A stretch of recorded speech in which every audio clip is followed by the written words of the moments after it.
Hey, welcome to this episode of Ruff Talk VR. We got another loaded news week, including news about Demio, with both updates to the game, new headsets coming, or it being in the work for new headsets, also new headsets in the work, rumors for the Meta Quest 3. So this has been a loaded week, and it kicked off pretty much right on Monday when last week's episode launched. Well, I don't mind it happening like that because it gives you a whole week to take in all the fresh new news, but it's cool. It's funny that more often than not, the news on Monday that you listen to already changes by Monday evening. By Wednesday, I had half of this episode already planned out. It's funny how that goes. So a loaded week. And one of the highlights of that, I referenced it a moment ago, Demio, or Resolution Games, came out with some news with Demio. And this includes updates for it now, including the fact that it now supports hand tracking. That was something that they announced in the works, I don't want to say a while ago, but a bit ago. Which for tabletop game is like ideal. Demio is one of those games that just feels like hand tracking. It's designed for it, you know? And then absolutely, you think they already have that mixed reality mode going into it too. So now you're playing Demio with hand tracking, potentially in your room too. That's huge. Now, I will say the one thing about Demio is I love the environment in there, like the basement environment. Yeah. That's one of the coolest aspects of it. So the only way the pass-through would really impress me more would be as if like I could come to your room and see what you're with permission, of course, with approval. You cannot just teleport into somebody's pass-through in a public room or anything. Some random dude just standing in your living room looking all around. But you need to clean this shit, man. So beyond adding hand tracking, which again, this is a game that any board game feels. Love that though, dude. Oh, me too. Not gonna lie. So now mixed reality they already had. Now they have hand tracking, and in that basement environment that we're talking about, we love. They have a little bit of a relationship with the developer of Pixel Ripped 1978. Which totally makes sense. Oh my goodness, they go hand in hand. So they added some Pixel Ripped references into Demio, into that basement. So if you're a Pixel Ripped fan, keep your eyes open. There's some Easter eggs in there for you too. And then they also rolled out co-location support, which is huge. If you're somebody that plays locally with friends, maybe you're husband and wife or something like that, or you just have friends over, and you play Demio in the same location together, it'll be able to register that you're in the same location, and it'll use kind of a shared space, shared environment, not like a shared pass-through environment, but it'll know that you guys are in the same room together, and it'll be able to track that accordingly. Remember way back when we first started the podcast, it was actually our first ever interview. We interviewed Tomakas, the maker of Rodent People Origins. I remember well. And 2.5 years ago, he had said that his biggest headache with that game, because he was trying to do like an in-person escape room experience in Lithuania, I believe, but there wasn't co-location support. And he was like, this is what I need. And now 2.5 years later, we're finally seeing it supported. And it's so cool to see. Well, and it got me thinking that probably the reason why they would choose to do this specifically is because they're probably getting feedback on an alarming number of users who do play in the same household or do have friends that come over, have like a D&D night in person, but with VR headsets. I'd do that. That's wicked cool, dude. Well, we've been talking the last couple of weeks about Dragon Fist VR Kung Fu and their multiplayer beta. Imagine that in co-location, so you could register that your buddy's actually right there. Yeah, you need a monster play space though. And there's no way I trust 4 people in my room. And there's some more Demio news I'm going to go over in just a moment, but I will say that last week we had said that the beta mode for Dragon Fist VR's multiplayer, they're doing it in like rolling updates where you only get access to these characters, and then they'll do a different one. But it's on the separate multiplayer app. Correction. I mean, that is all true. But if you own the game... You already own it. If you own the game and you go into the store page and you change the channel from the live channel to the beta channel, so to do that, you scroll down to where it says more information. You click the version number, and this is if you already own the game. You click the version number, and then it'll say live channel version 1.0.6. You click that. And you change it to the beta 1.0.7, and then you'll have access to the full multiplayer mode, including all 40 characters and the full co-op Not just campaign. not just the one you'd have if you So basically what we were downloaded saying, the individual app. yeah, so if you don't own the game, you still get access to the multiplayer for free as part of the beta, but you're restricted to whatever that they're testing out at that cycle. Whereas if you own the game, just as we were saying, we wanted so bad, you get the full everything with the multiplayer already. Come to find out, we already owned it. That's awesome. So that's huge news. But back to Demio, beyond the co-location and the hand tracking support, they also announced that, it's a game that exists in flat screen versions with PS5 and on computer on Steam. And now they're going to be rolling out support on flat screen Macs as well. So Apple users will be able to partake in flat screen Demio. Where's the Xbox love in this? I'm really Right? I'm bummed, man. It's got to come eventually. Wicked bummed. I'm I'm not lying. I've even searched. I'm like, maybe I just didn't hear about it. Do you think that there's any chance that they made a deal? I don't know anything. I'm just speculating that they made a deal with PlayStation that for consoles. No. It would stay on PlayStation only for a certain amount of time before they could roll out on Xbox. Do you think there's any chance of something like that? I mean, if it was an exclusive, it would have been marketed that way because that always helps. But, I'd like to that's think the not. only I reason just I can don't. think of. That's the only reason I can think of, because I agree it needs to be on the Xbox eventually, especially on the Game Pass. I can't run out and buy a freaking PS5, man. Yeah. And it's like to know that it's sitting there. Unless Sony wants to send us some PS5s and PlayStation VRs and we start covering that too. I I'll think that's the definitely only. throw it in the mix. You'll be playing Gran Turismo every day, but I think that's the only way we'll anybody wants to send me $1,000 worth of electronic equipment, yes, I promise I will freaking including use it. But haptic vests. You can yeah. contact us at roughtalkvr@gmail.com about those inquiries. But other than that, it's like I can't, I really can't run, especially with the Quest 3 coming, theoretically next month. So. I'm so pumped for that at the Quest Connect. But, Resolution also teased some other stuff like that they have other mixed reality titles in the works. They didn't say what, but they said other projects that they're working on will be supported in mixed reality. So that's huge. And then the big thing with their press release, I referenced at the start, Demio is going to be supported on the Apple Vision Pro. No more details about it, when it'll be. They say the full game. I mean, that's a huge, huge player on the Apple Vision Pro. I mean, that's one of... Yes. Especially because... It's great for them. I just, the bigger picture of how many headsets are going to sell. Well, yeah. But, it cracked me up. I couldn't be happier for them. I mean, honest to God, as a studio, they should be on every platform, including Xbox. That's what you were saying a moment ago, too, yeah. Singled out as the one not to be on, now that it's even going to be on the, but how they really push the Apple headset is like it's a spatial computer, it's for business, it's a very positive get sign. All this shit done. It's not for games. And then one of the biggest announcements to come with it is Demio will be on it and playable. So it's cool that if you do have the headset, the Apple headset, at least you'll have Demio to play. Well, yeah, that's a positive sign. There's still freaking Walkabout will probably be on it. They got to be. That one's a no-brainer. But I think that we'll maybe start to see more and more of these apps that will support. If they got the mobile app, come on, man. If there's any type of controller support, then like you said, Walkabout or Golf Plus, those are no-brainers. They don't need controller support. Any Unity game, really. Because you figure Demio will be on the Apple. It's just going to be hand tracking anyways.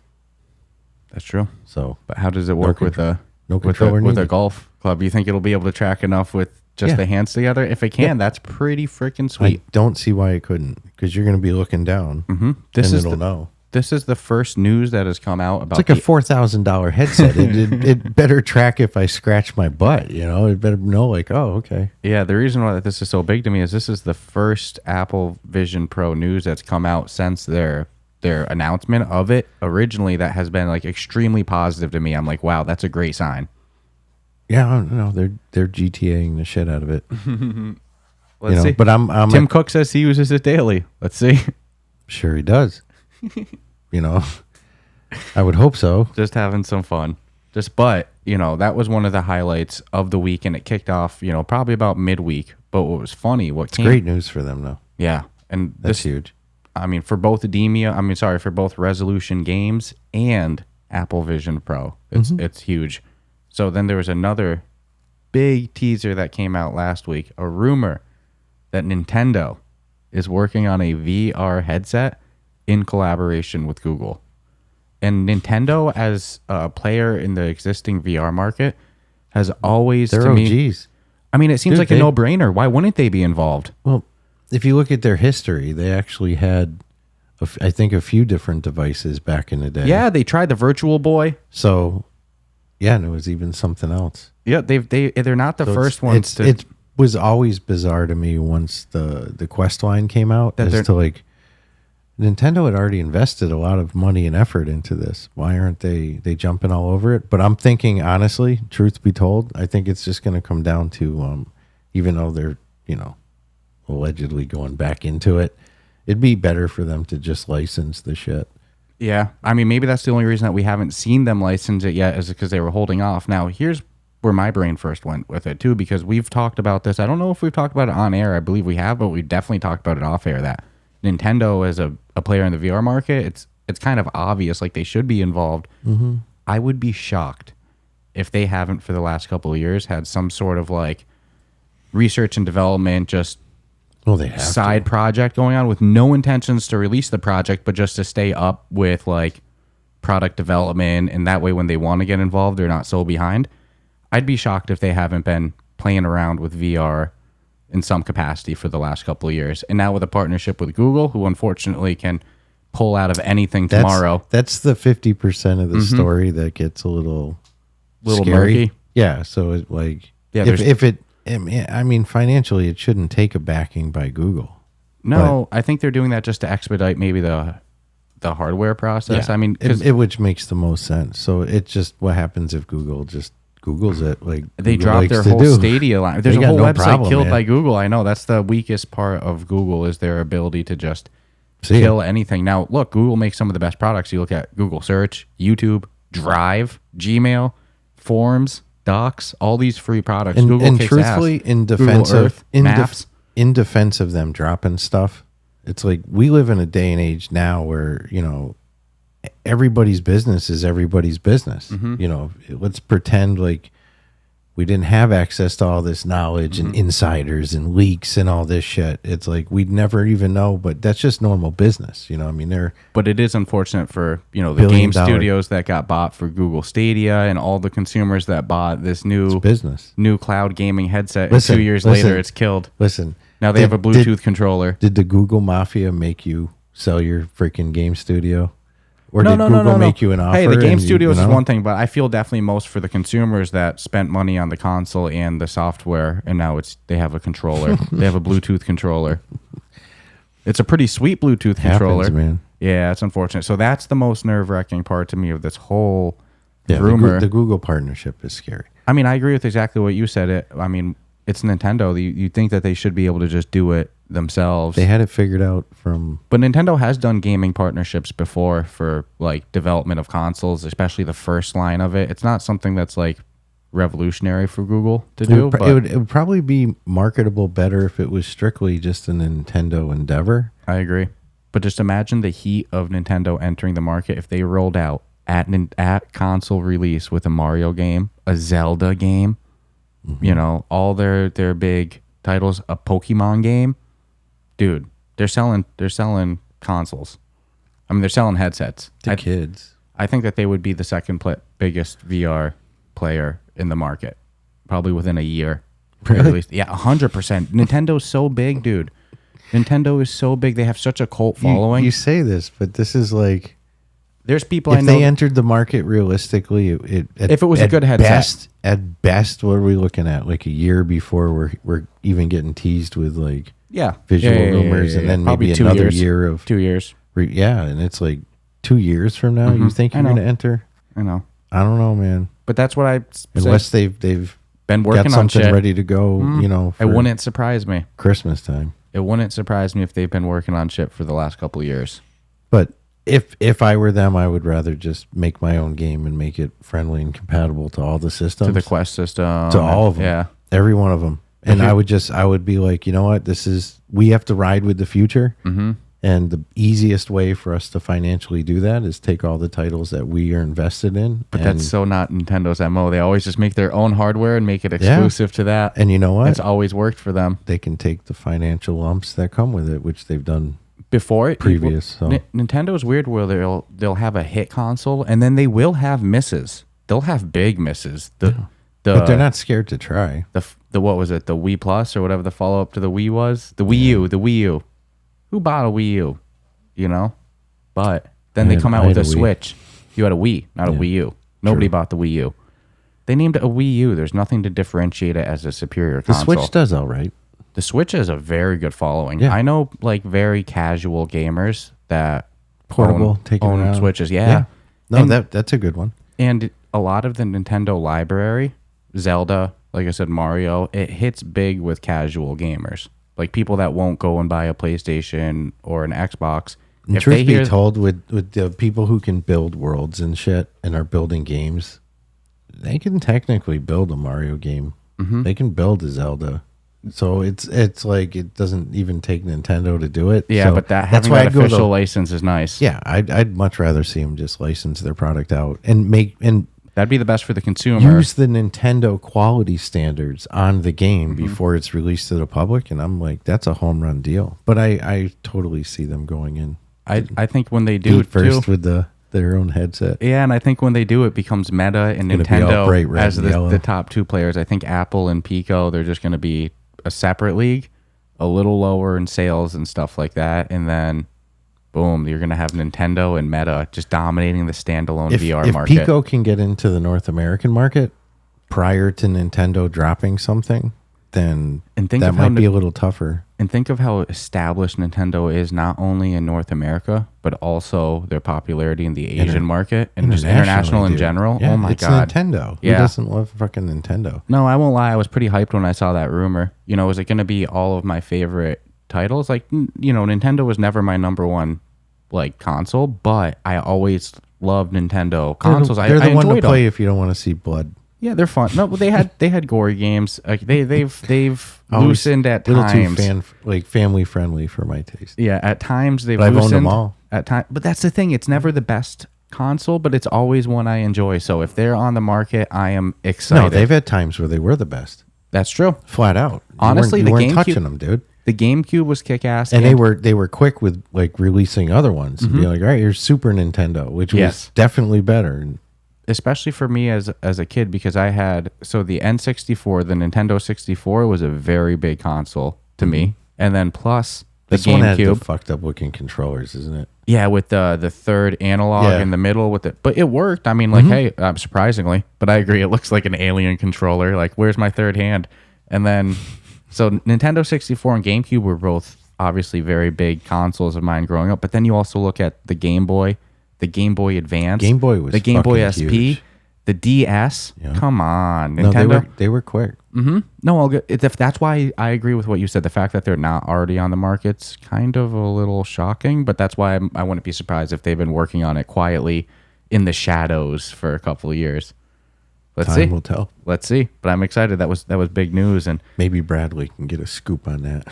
Well, Bradley seems to be hyping that. He's not saying for sure. But, you know, we know he's been digging up code about a potential new Valve headset for years. You know, when we talk, this is what gets Bradley Lynch going every day, is going through code in Valve software to get any hint of a new headset. Literally living in the Matrix. Yep.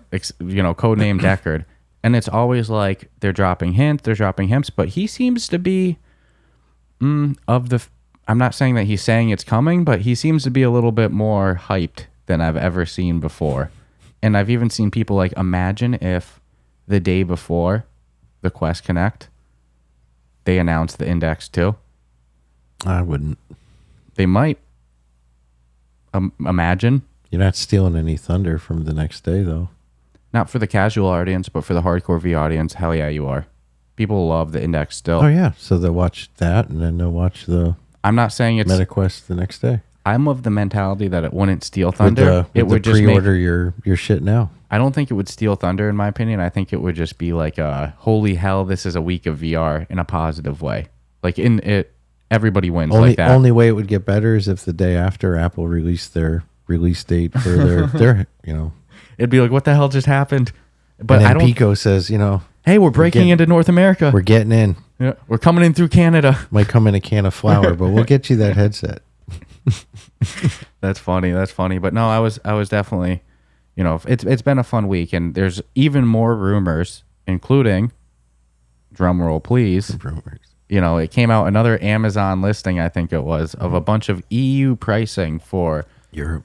The Meta Quest 3 512 gigabyte model, and then also, all the accessory pricings. But it's important to note that these pricing were in euro dollars. They're in euros, and that includes tax. So the conversion's it's typically a little cheaper in North America, before tax and everything, and then of course the price tag without tax.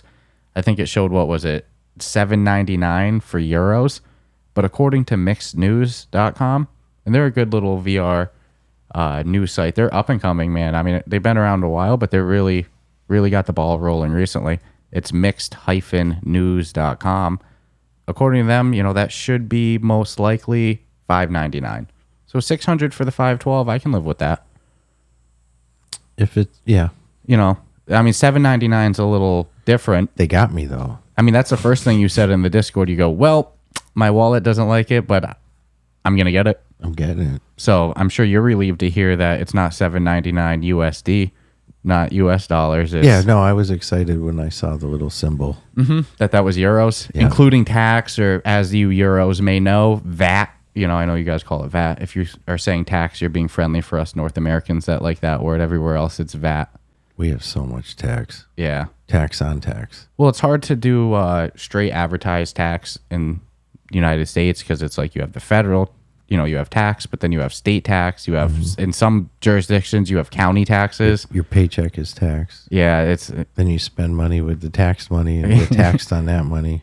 If you look at the whole cycle, it sucks. Oh, yeah. No doubt. I get why it exists. My street isn't littered with potholes. But that's a different podcast.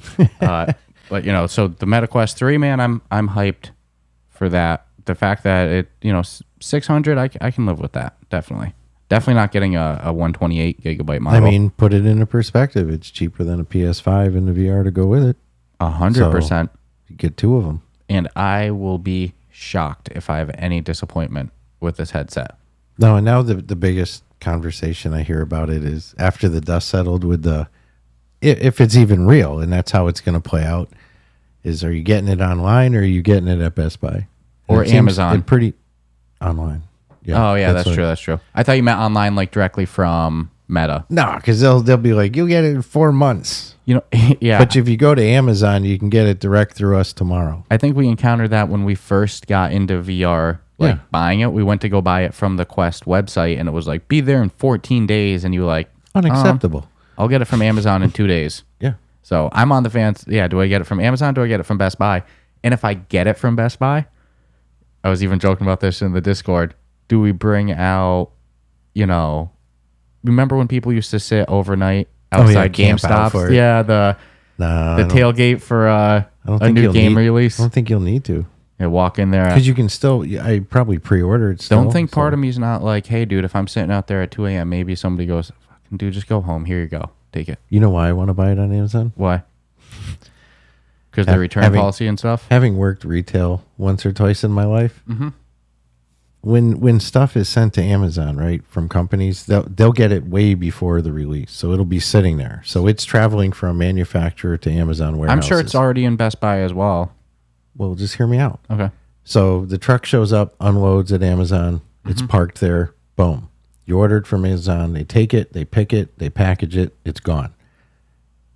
Versus going from manufacturer, right, to store.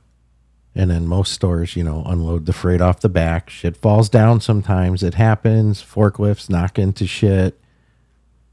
And then you're dealing with it coming out of those cases and then stacked in the back room. I don't know the attitude of the individual who's working in the back room of Best Buy, underpaid, might not be having the best day and just drops one. I I've seen. I know. Anybody who works retail would be like, wow, the amount of stuff it goes. The truck driver himself I who think might be in a pissy mood because it's 100 degrees inside his. everything you just said to me applies to Amazon warehouses as well. No, because Yeah, I've heard scrutiny, horror stories. the horror stories is the conditions they have to work in. And But the scrutiny of what they have to do is where the accountability is really huge. Well, in the horror stories of that they sort items by SKU code, not by seller. So if Meta is distributing Quest headsets and then another seller comes in selling, resold they're Quest mixed headsets in the bin, and you'll never know if it's direct. And those are literally thrown in a bin. I've heard it. So I think I've either heard one it, you're but losing. I've done business on Amazon for however long it was allowed to start buying stuff, and knock on wood, I haven't had too much issues. Not once have I ever had an issue with getting a used product. The worst I've gotten is gotten something that didn't fit like I thought it would, or it's something I really didn't want. But you look at like Rode, who we've used for audio equipment. Rode, if you buy your products off of Amazon, they offer you no technical support. Oh, yeah, they want you to. No, you can buy them off of other distributors. They say that we can't guarantee you that that's an authentic Rode product if you bought it off of Amazon. So you got to look at it both ways. I think that both have their strengths. Bought my Quest on Amazon. You know that. Yeah, I did too. So had no problem. And I'm not knocking Best Buy. I'm just knocking. Well, I'll give a bad props day to in both. retail. I'll give props to both because the reason Quest is a punching bag. The reason I'm between Best Buy and Amazon is because those are the two most trustworthy to me. I could be saying Target or Walmart, but it's like I trust both of their return policies. You bought off both Amazon, of their right? warranties. Check this out. You bought off Amazon, and you actually had to return your headset. And I don't remember if it was outside of warranty or not, but they were still accepting. Exactly. That's why I'm not sold either way. That level of, I don't know which one I'm going with, but Best Buy is very Amazon, generous. Baby. If I can pre-order. If I can't pre-order, I'll be pre-ordering at Best Buy. And picking it up that day. Fuck yeah. Yeah. Time's the store open 10 o'clock. I'll be there at 10. Well, here's my thing with Amazon too. I don't want it to ship the day it releases, and then I have to wait. I want the thing about going in the store. I can go in there and walk out with it. If you pre-order it, they'll probably even tell you like it'll be here on release day. Let's see. I mean, it's a good. I don't know. I've had some. Bezos could also be like, fucking fuck Zuckerberg. But it's funny that all these leaks, these leaks are coming through European Amazon listings. Remember last week with the release date of October 10th, that accidentally got put there for an hour and then taken away. I love these like new. They're not accidental. Even on my notes, I put leak. It's this whole genre marks. of like self-imposed leaks for like hype leaks, and we know it and we still get excited. It's just funny. It cracks me up. Like, oh my god, you see what accidentally happened? It's like it was no accident, dude. I know I say it every week. I'm so excited for pancake lenses. You know what? I'm gonna get a pancake Hawaiian shirt for next week. I hope you're not hyping them up too much though in your own head. I'm expecting it to not be that much of a with the ability to adjust and the pancakes, then it's gonna.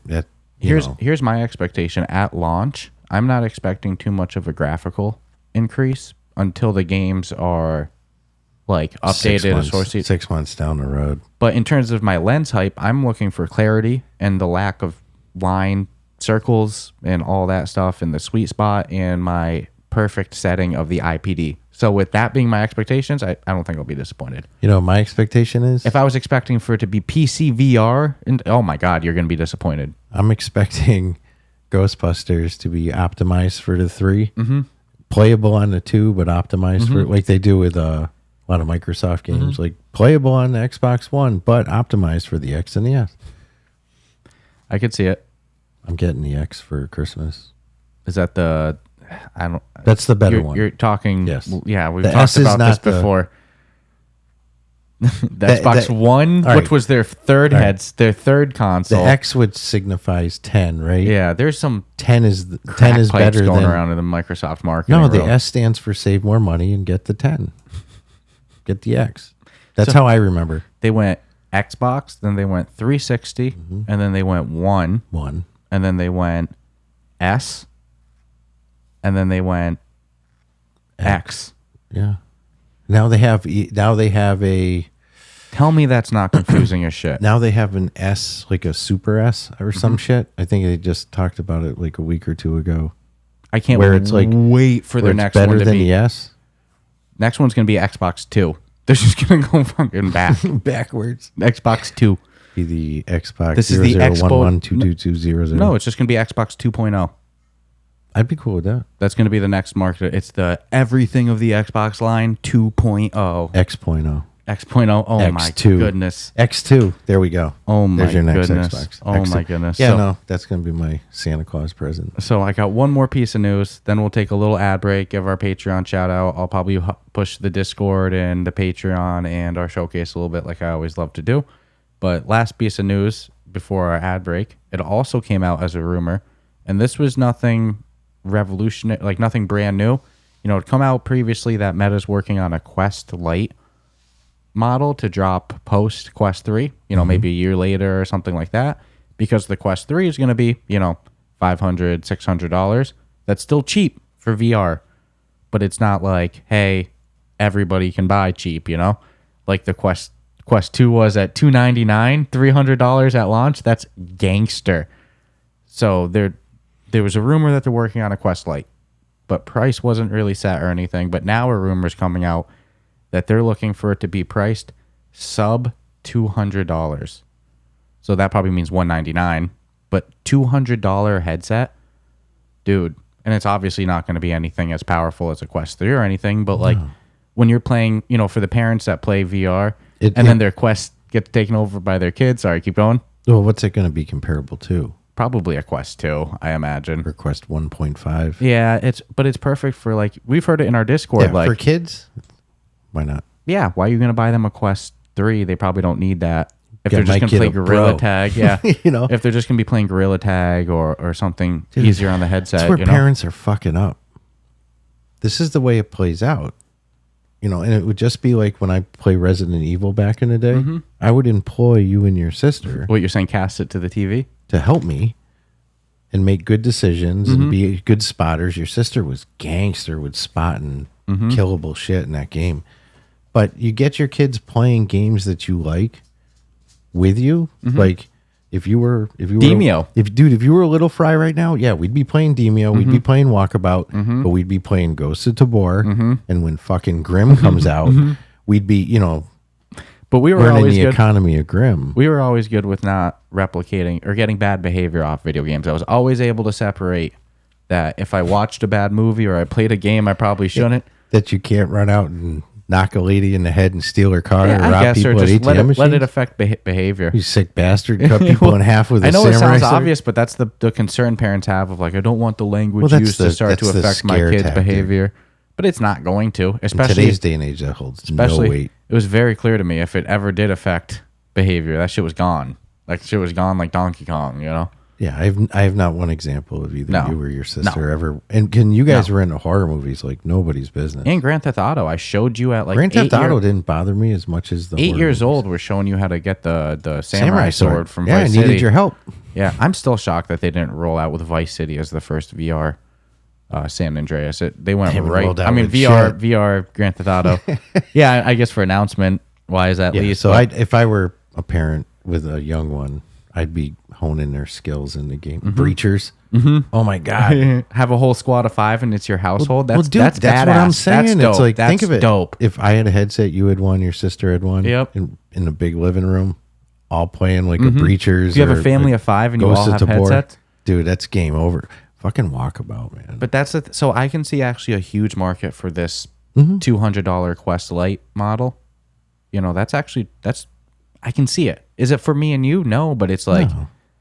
You know what? For travel purposes, I can't say it isn't. that's actually a good point. At sub 200, which again, my brain went sub 200 means Because as it is now, $199. I'll travel with the Quest 2.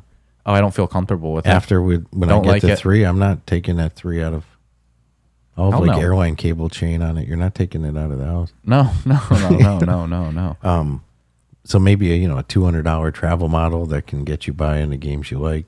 And then the $1 million question is, what you said before, like how does it compare power wise? Like what is it comparable to a Quest what 2? can't I play? Are you still better? So then do we have 3 options where the least powerful is the Quest-Lite for 200, for 300 you get a Quest 2, or for 500 you get a Quest 3? There's that too question. many options to have on the market at once. If it even happens. Yeah. But I can see the market for that. That makes sense. That almost makes more sense to me than a pro headset. They just got to be really careful because people are going to definitely dissect the hell out of it. And if they feel like they've been slighted because they paid XYZ for the 2 and it's as good as the 2, they're going to be pretty heated. Yeah. I mean. And then what are we going to see the 2 price go down to? Because I predict. Or is it fizzled off at that point? No, I think they'll keep it around for over a year. Well, with so many in the wild, it makes sense to because support it. It's also a great platform for new developers to still be able to use to make their games without having to get a 3. And it's like a development headset essentially. So I'm going to say at least a couple of years before they'll start fizzling. But what I do believe is going to happen, and I'm cool with it. Games will get made, but they'll be exclusive to just the 3. Yeah. It'll take a year before that happens, I'm sure. Maybe 6 months, like 8 just months. look, it's not going to run on the 2. And it's just like it happened at the Quest 2. It wasn't at launch, but a year later, then Resident Evil 4 came out. And we'll see if Quest we 2 can only. figure out if Meta's still holding like the feet to the fire with like they did with the 1 for so long. That was like, no, your game has to run on the 1. We're no longer is really the case. I imagine they'll have that same level of scrutiny and strictness for at least a year or 2. So yeah, and then I figured 2 years were good. Yeah, just because you look at how many Quest 2s are on the market, go back to our interview with Chris Pruitt. He goes, new headset comes out, there's 0 people on day 1 that own it. Of course, after day 1, maybe 10,000 people own it or what. But then you have that market of headset versus the 20 million Quest 2s that exist. It would be idiotic to not still support the Quest 2. The used market of Quest 2s in another, it's about to blow another up. month is about to go through the roof. Always make sure if you buy a used Quest 2, turn that baby on and make sure that there's no no sun marks on the lenses, that they didn't let sunlight hit it, and there's no burn marks or anything. Just turn it on. You'll see that black rip. It looks like a burn. There's no other way to describe it. That's my number one thing to check with any headset is the lens. Hell yeah. It's like turn that baby on. I look at how dirty it is too. When I see people posting pictures of them, I'll be like, that thing looks like it's been dirty. Definitely been outside. Yeah, dirty I can fix as long as the lenses are good. I can get a new facial insert. I can put even a wrap on it. But I don't like dirt because dirt on the outside means dirt on the inside. Yeah. Yep. And that means controller drift, but good old WD-40 contact cleaner. Take care of your quality equipment, please. Yes. Believe it or not, you spend $400, $500 on a headset. You should take good care of it. So we'll take a break in a moment, take a little ad break, message from the sponsors, help keep the lights on. But before that, as always, I always love to give a shout out to our Patreon members on our on-air shout out tier. We have a couple different tiers for our Patreon, which you can find the link for that in our show notes. Patreon's a way for you to support the show financially a bit if you're a listener. There's no additional content in the sense that we don't paywall anything. We give all of our content for free, but it comes with some cool perks like access to an exclusive room in our Discord server. You can get on-air shout-outs. You can get your name across the bottom of a ticker.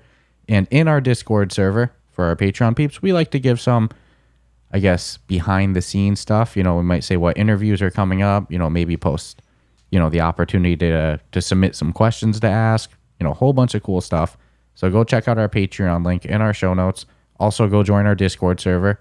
Great place to be. Awesome game meetups.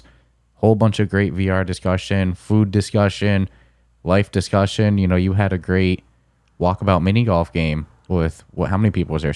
Seven total? Yeah, we were one shy of playing the instruments. Yeah, because I guess if you get 8 people in the course for Alfheim, you can play the instruments. Yeah. It's like a little Easter egg. We had a great game. And honestly, if I didn't miss the second hole and stroke out, I would have, I think score-wise, I really would have done super well. You hole-in-one the first hole, right? Correct. But Amelia sets those up. It's like if walkabouts, it's not just walkabout. There's a bunch of games. Synth Riders, whole bunch. If walkabout's coming out with an Neos. update, the date it's known, you guarantee there's going to be a post in the Discord. Anybody interested? No, our mods crushed it. And it was possible we were going to need to do 2 different groups. Mm-hmm. But I think Earth Witness was staying up late for this one. Mm-hmm. So. Or whatever the case or needed. Technically would have been better off sleeping, I got the vibe of. So he was willing to take the bullet if if somebody was, I feel like if 9 show up, I'll take. Hey, if you I'll don't go. need me, I thought he said I'll I'll go back to sleep. So I was like, oh shit, this guy woke up to play. No, I had a blast. It was cool to listen to all the conversations. I mean, Amelia's, she already knew where all the balls were. So if anybody wanted to know, they could just ask her. Which I think she had a side list of locations, but has a tendency, I guess, to stand on the location or near the location of the ball. So, which we didn't reference this in our dedicated episode to Alfheim, so shame on us. But damn, Edward, what the hell, man? He really stepped it up with the ball hiding on this course. I found this one to be super hard to find the balls. It was. I mean, like, wow. I think we almost wanted to send him a message expressing our just say fuck you, Edward. our joy. I didn't know if he would get the joke in it. You know, you just send somebody fuck you. I don't think that they'll take that put personally. it in the perspective of like, imagine if he just sent me. Yeah, if he just was like, hey, fuck you. I'd be like, oh man, what did I do? But in all positive jokes, damn, Edward, you really stepped it up on this course. No, but I remember I was like, we need to play with Edward.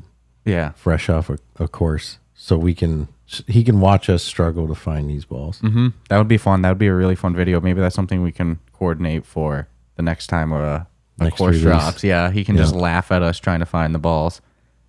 Oh man, it'll be terrible. It will. Well, what's cool is we could do hot and cold. Mm-hmm. I don't mind help from the guy who freaking hit him. That way, it's not a 2-hour video or nothing either. You know. Yeah. But it'd be funny because sometimes we're like last night we were like, dude, wicked hard. And you know what sucked really when we group played, because there was people who wanted the damn balls. Wow. People who wanted table just moved in an earthquake. I had to go out of my way to avoid like as much as I could looking for the ball and trying to like hear the conversation of the ball so that you and I could find them all. Yeah, there's a couple holes. You're like, I got a hint for you. Yeah, I knew where a couple were just because there was some, like, there was no way to not hear it. So yeah, I think I even said that. I'm like, it's not like you're muting people just so you. Yeah. No, I had a blast though. So our Discord server is the place to be. Tons of great VR discussion. Our mods crush it as well. Even just the people that are in there engaging. I mean, the engagement's great. Everybody's having great discussion. Somebody joins right away, it's going to be, hey, what games you playing? What are you playing? Hey, buddy, what you been playing recently? Yeah. No, so it's cool, and it's actually a really mature community. Good I think job, we actually little ran somebody ran a poll to get the average, not the average, but hey, what's your decades? Are you in your 20s, your 30s, 40s, 50s? And definitely the majority was 30 plus. I was the only one who checked off 20s. What the hell, man? Everybody else was 30s, 40s, 50s, even 60s. We got some youngins. Yeah, but we got a lot of, it's a very mature community as well. So if you don't know Discord, we had somebody cool, I think their name was Chadwick, joined. Chadwick. So when they joined, I was like, watch out, John Wick. Chadwick the Third. His cousin Chad's here and he's ready to kick some ass. But, he's like, I don't really understand Discord. It took me 10 minutes to even join this. So if you don't understand Discord, don't worry. We'll be glad to help. To join our Discord server, you go to the episode description. What's this episode about? Where you're listening, where it says the episode description, you click more info, and then you click the Discord link. And if you don't have Discord downloaded on your device, it'll probably make you download it. You make an account, and then you join our Discord server. Same with Patreon. You click the Patreon link right there, and then you can give us a little money for some support too. I'm just kidding. Jokes aside, you can help support the show. Get some cool benefits, like I said before, on-air shout-outs, like the following people. Thank you so much for your support. Asim, Crispy, Shoes, Amelia, Earth Witness, and Jake. So thank you to everybody who listens, and especially thank you to those Patreon folk who help support us. So, yeah, I can't be more happy than for the support we've gotten over the past couple of years. Yeah, especially this past year. It's been really cool in the networking side, the growth of the Discord, the growth of our YouTube. Go subscribe to our YouTube channel. We started a new podcast as well for Ghost of Tabor, the official Ghost of Tabor podcast, Tabor Radio. So it's been a cool last year for sure. So check you out in just a moment. We'll take a message from our sponsors, and we'll be back with the rest of the show. Hey there, everyone. Are you a developer or studio who's dreamed of taking your VR project to the next level, but felt lost in the vast landscape of the metaverse? Well, we've got news for you. Meet our newest sponsor, Impact Reality XR. These aren't just any professionals. They're a dedicated team of content creators, brand managers, IT experts, and so much more, specifically focused on the XR industry. Remember the immersive experience of Ghost of Tabor or the pulsating beats of Synth Riders? Yep, those incredible titles worked with Impact Reality XR. From our personal journey in the VR space, there's something reassuring about seeing Impact Reality XR affiliated with a game. And why? Because it means we're stepping into a world where attention to detail and professional execution are a given. They are one of the only PR companies dedicated specifically to the XR industry. At Ruff Talk VR, their involvement is like a seal of quality for us. So, whether you're in need of marketing, consulting, influencer relations, or even a snazzy press box to make an impression, Impact Reality XR has got you covered. Dive into the metaverse with confidence and let Impact Reality XR truly impact your reality. Developers and studios ready to elevate your VR experience, head over to impactrealityxr.com and fill out the contact form. Your vision deserves the spotlight, and Impact Reality XR knows just how to get it there.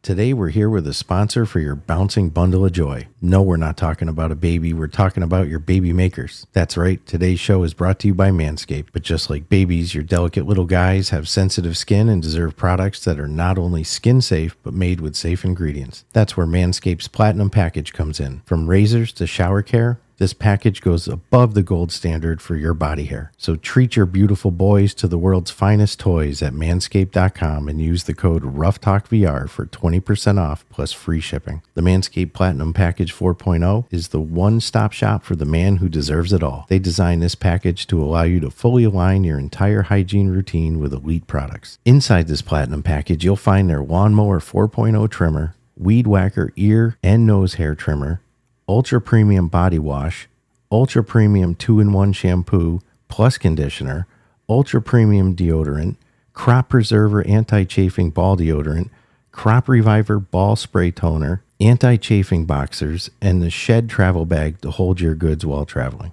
The Lawnmower 4.0 Body Trimmer and Weed Whacker Nose and Ear Hair Trimmer feature proprietary advanced skin-safe technology to protect your delicate parts and holes. Both are waterproof so you can shave with less mess. The Platinum Package 4.0 covers all bases from head to toe and hair to ball fro.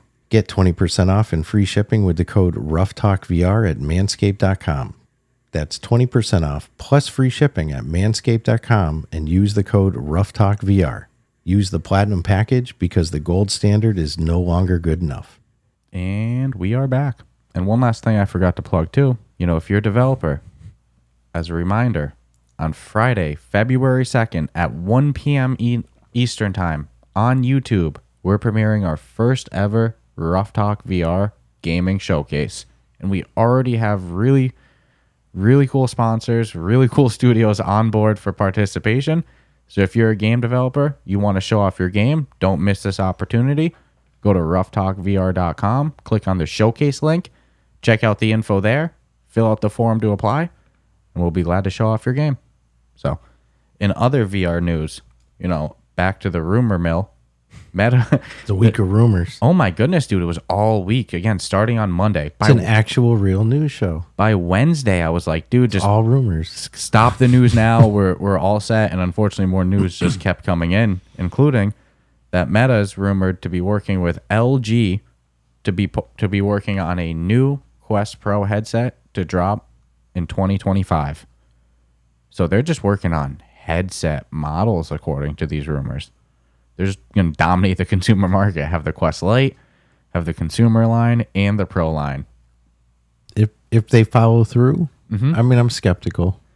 Well, I'm supportive of I think that's the current plan today, but I'm skeptical of the need. Yeah, they'll even say that they'll drop a headset in a heartbeat if it means, prototype headsets never mean that they're going to market. Sometimes it's just to further stuff.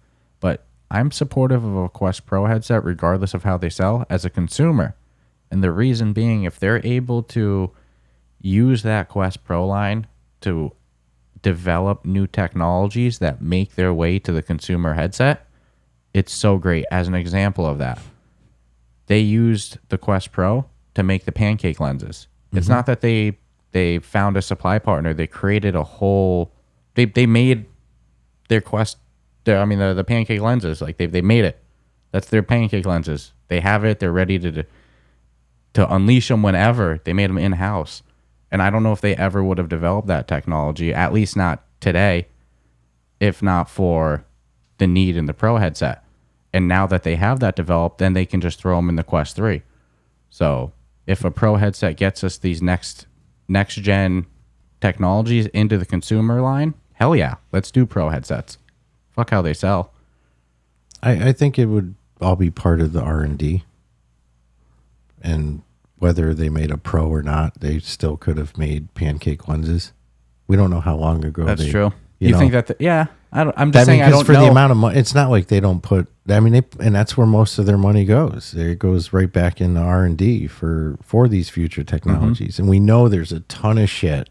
Bunch of prototype headsets that we've never even seen. Look, it's possible the pancake lenses would have still existed, but all I know is that they made that supply line for the Quest Pro, and at the very least, it expedited it.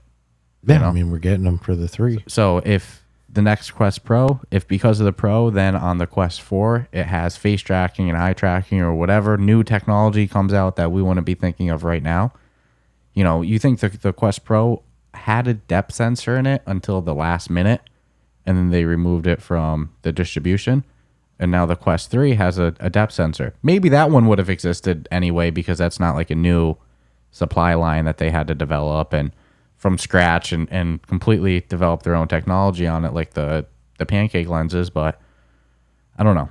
I'm open to a Pro line. Even if they don't sell the best, if it just moves the technology further, faster. Doesn't sell the best, you lose money. Yeah, maybe. So, that's why I say we'll have to see. I mean, that's, a year away before we might hear it. So we'll see. I mean, a lot can happen in a year, especially in the technology world. Hell yeah. In a year, there could be no more Quest-Lite or Might be Pro. talking about the Nintendo. Just dominating the market. the Mario headset. This is rough talk Nintendo, Happy little bright yellow Mario in the background on the green screen. Hey, yeah. Eating shrooms, bro. But what's interesting about this one too is that they're partnering apparently with LG for it. It's not something they're just doing. A lot of partnerships going on. I'm curious the internal decision on that, where they're like, look, let's just do whatever we need to do to get the technology there fastest, and if that means not doing it all in house, then so be it. Or because it seems like a trend. I agree. A lot of partnerships in the VR space recently with the tech giants. Cool. Just scary. Yeah, because all it takes is one. Anytime there's a partnership, it's one more party to pull out at any point that can just ruin everything. One more opinion. Yeah. One more memo. One more email. One more cook in the kitchen with their own staff and their own way to do it. Yeah. That doesn't always. One more chief. Whereas at least with Meta, Zuck's in, he's the majority shareholder. Everybody else can say, let's stop this VR thing. And he can go, money go burr, and just destroy it. But nobody can stop him in that regard, Whereas Google, Nintendo, they don't have those same liberties. It's a pretty ginormous communication chain in those companies. Yeah, so I don't know. I agree with you. Partnerships are cool. They make me skeptical and nervous. There's more a partnership can make things hit a level that they never would have hit otherwise, but they can also crumble it at any moment. So let's see. So we got 4 more things to talk about, and at least these last 4, I know we've had a fun episode of rumors and leaks. At least these last 4. Way too many rumors. Yeah, it's been the rumor mill this week, to say the least. I like the factual mill. Well, don't worry. These last 4, these are actual facts. These are things that are concrete, set in stone.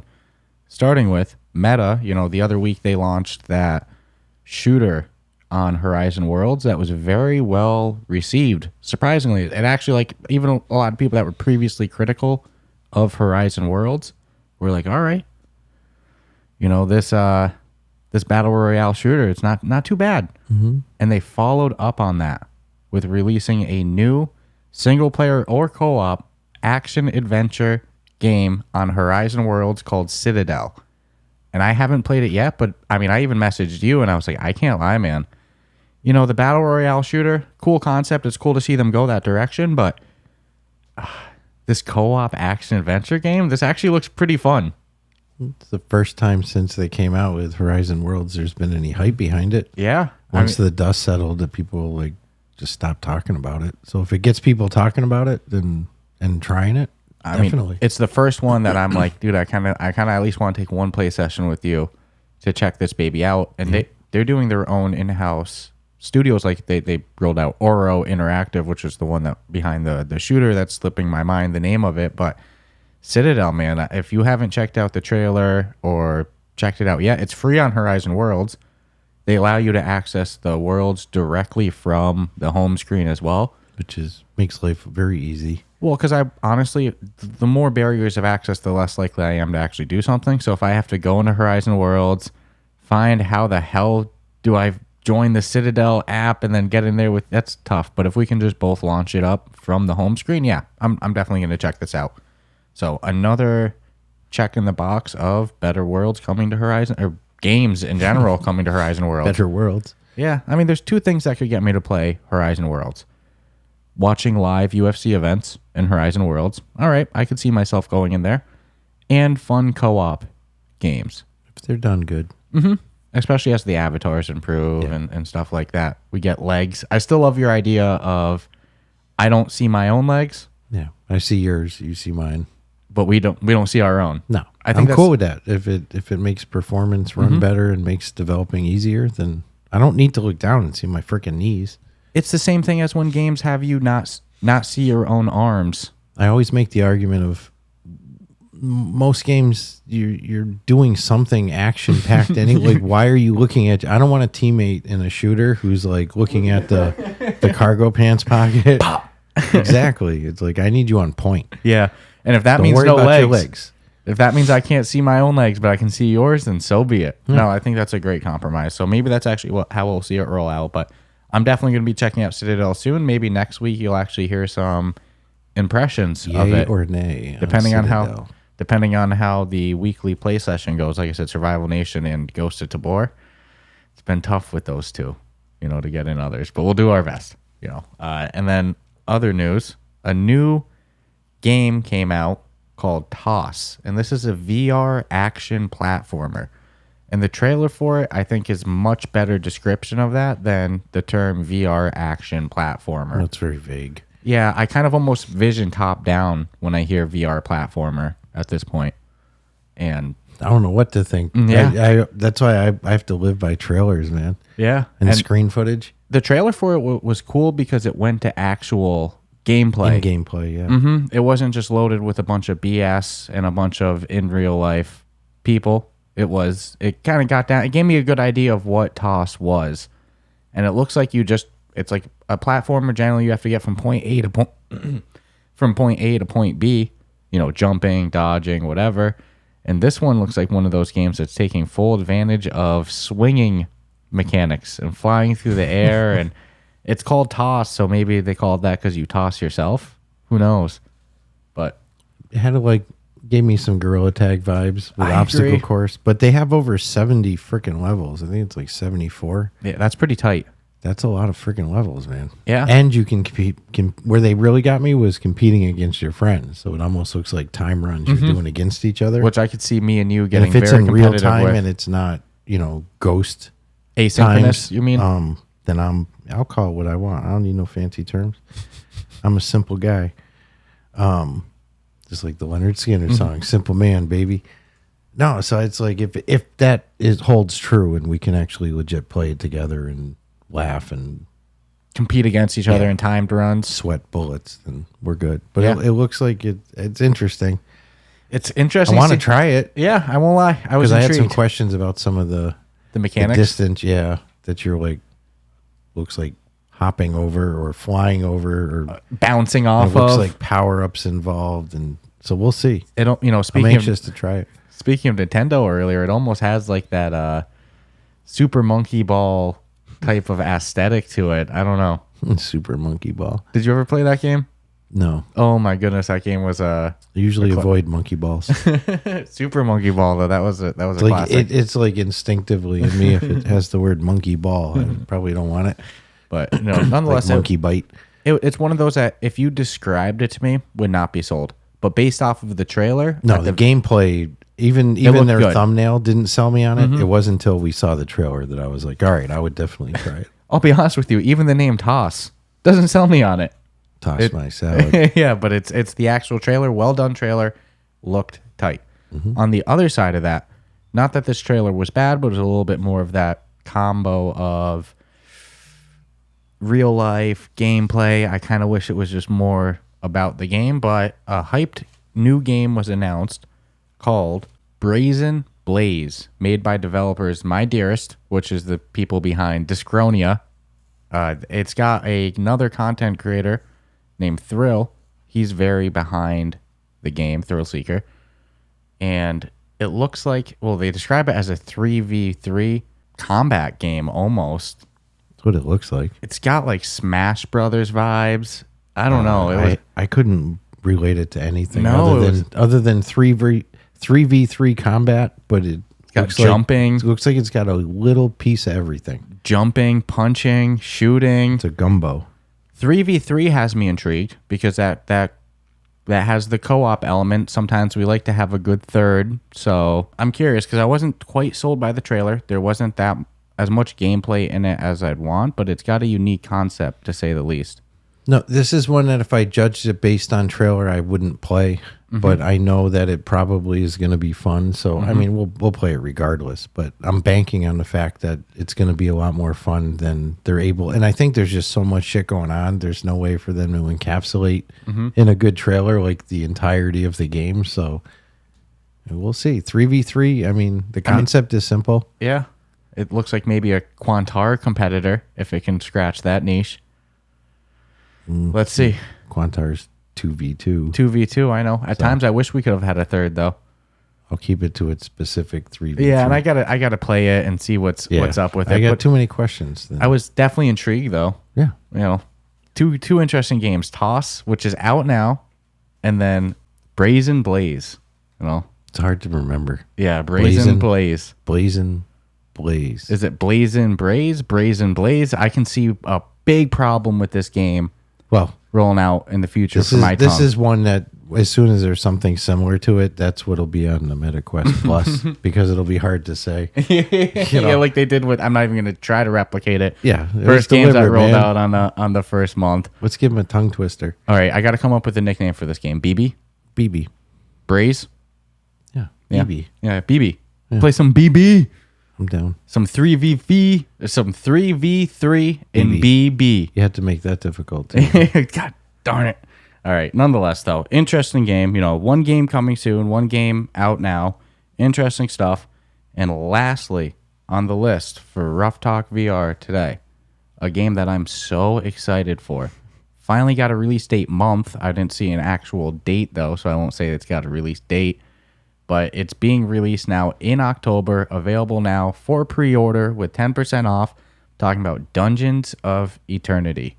It's a game that's single player or up to 3-player co-op where you can go through procedurally generated dungeons, you know, do the upgrades, all that stuff with your friends. You know, it's a hack and slash game. If I played it single player, I wouldn't be interested, but I've always wanted a good co-op dungeon crawler in VR, and I've always been surprised it doesn't exist. And this is procedurally generated endless dungeons with upgrades, play with your friends.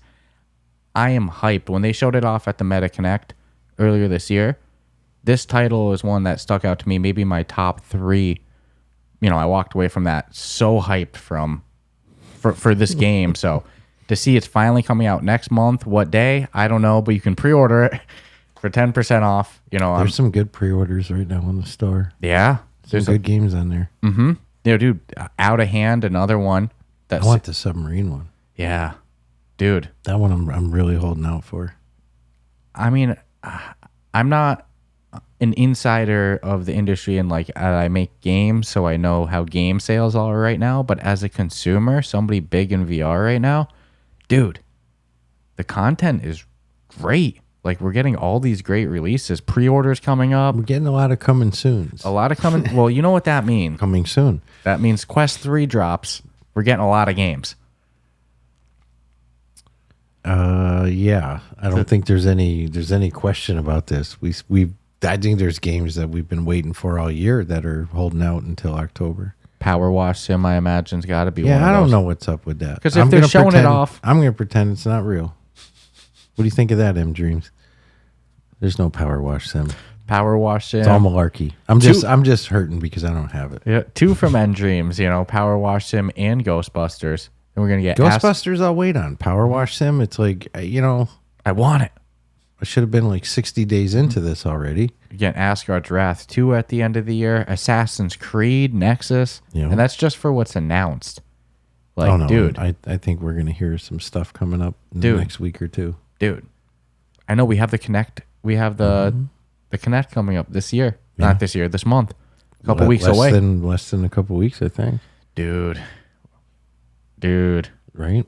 Order a Quest 3 that day is the goal. That's what I want. I'm hoping that when they're like, as soon as this is done, you can put your pre-orders in. I'm hoping that it's across the board, so it won't be just like, meta specific for XYZ amount of days, and then they'll open it up to the masses. But I'm ready. I mean, I know, right? Who do I got to Zuck to go there in person? I joked a long time ago, like, can I just send a check to Meta like now, and when it comes, you just send it to me day one, So it's going to be exciting, man. It's going to be very exciting. It's going to be a very exciting time from now through Christmas. So. Yeah, I'm curious if there's anything up their sleeves. I'll say the holidays.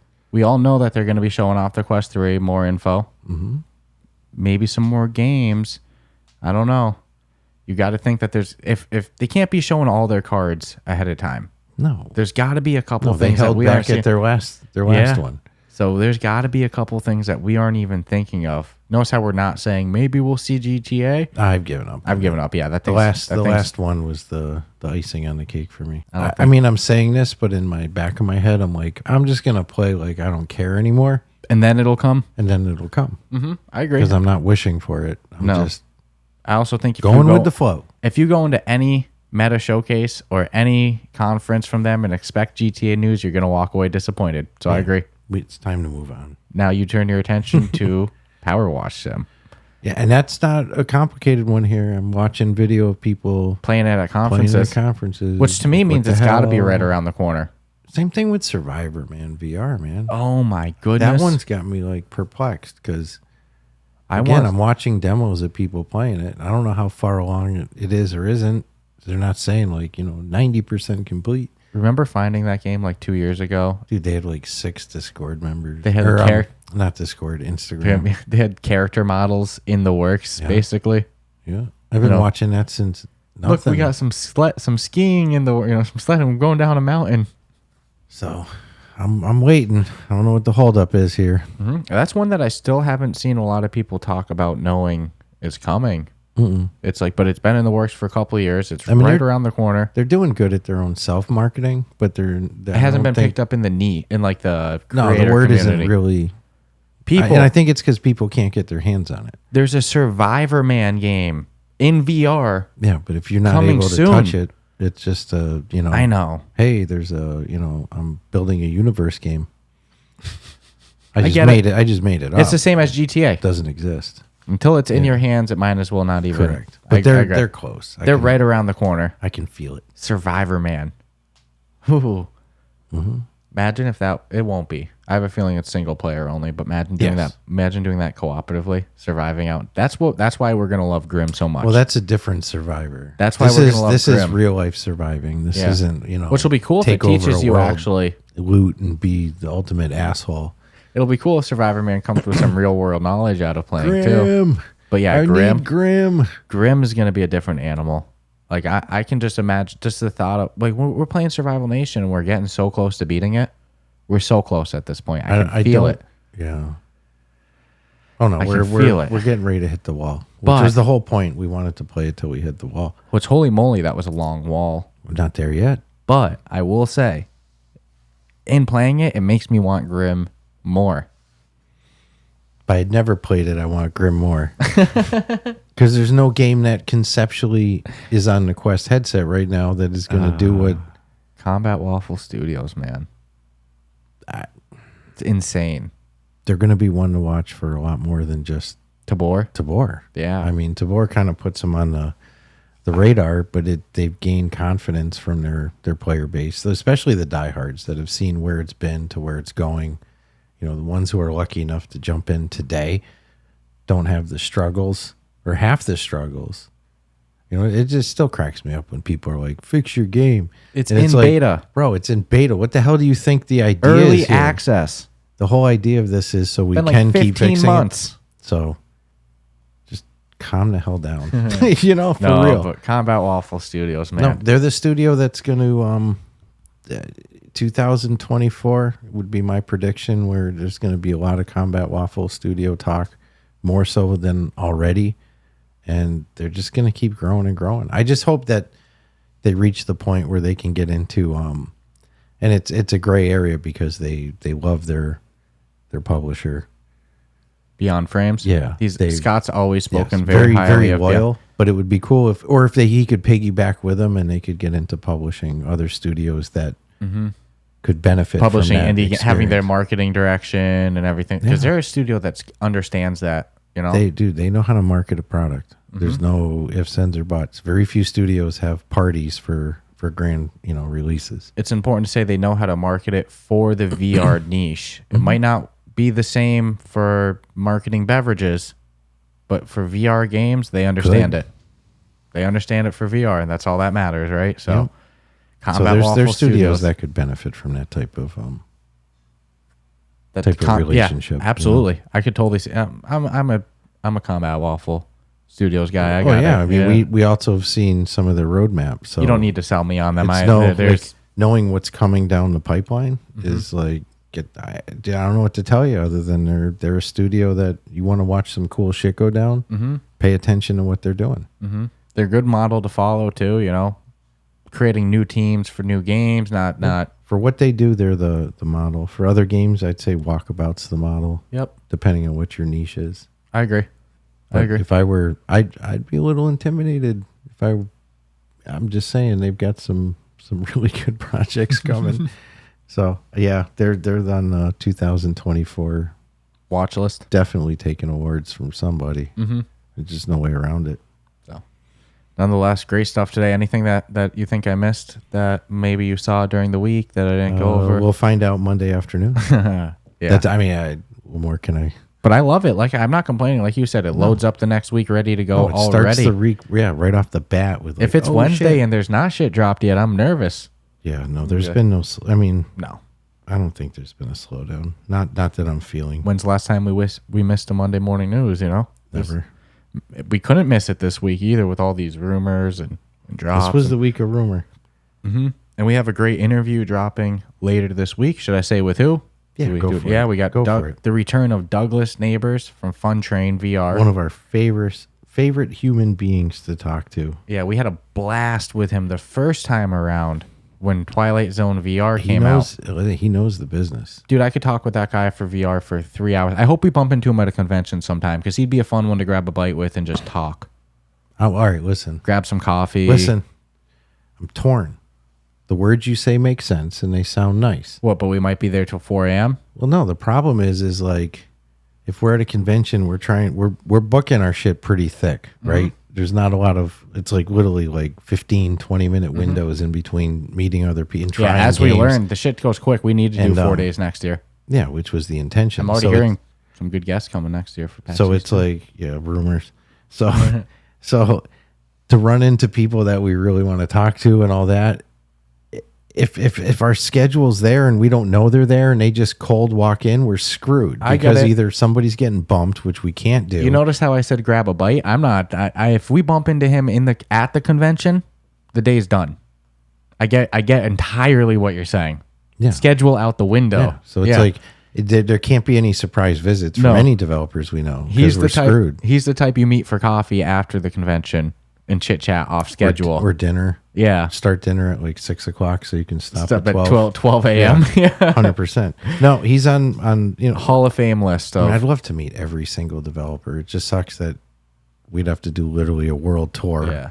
from freaking Israel to England to fucking Australia, numerous places. And it's cool. It's cool how international the VR scene is. But wonder Douglas if Edward Neighbors, hides stuff around his own house. practices it for the course. No, just, like, hey, I'm looking for something to drink. We're like, yeah, I hit one. So Douglas Neighbors is definitely Hall of Fame episode. The first time we had him around. Yeah, my expectation. We'll see how it's going to go good. Yeah, we'll see what everybody thinks of this next interview with him, but I think everybody's going to think the same, as the first time. He's just a blast to talk to, so smart. Hard to set time limits. He's just a fun chit chat. So stay tuned for that on Wednesday. Like I said, Douglas Neighbors, one of our Hall of Fame guests. And other than that, subscribe, rate us 5 stars, check out the Patreon, check out the Discord, and we'll see you Wednesday. Take care. Ciao, ciao.